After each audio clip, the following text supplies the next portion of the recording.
কাজ আমি করব না। এটা মুসলমান, এটা হলো মুহাম্মদ সাল্লাল্লাহু আলাইহি সাল্লামের কলিজার টুকরা উম্মত, এটা হলো উম্মতের পরিচয়। আজকে আপনি আশ্চর্য হবেন, গোটা পৃথিবীতে এখন নেট ব্যতীত মানুষ থাকতে পারে না। আজকে যুবকগুলি এগুলি ছাড়া থাকতে পারে না। আজকে যুবকগুলি নিজেকে বিভিন্নভাবে সমাজের মধ্যে পরিচয় তুলে ধরছে, তারা মুসলমানের সন্তান, এই পরিচয় আজকে সমাজের মধ্যে হচ্ছে না।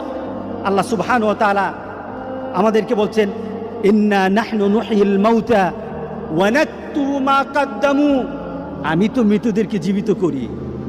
আল্লাহ বলেন, আমি মৃতদেরকে আবার জীবিত করব এবং তাদের কর্ম কৃতকর্মগুলি আমি সবগুলি লিপিবদ্ধ করে রাখি।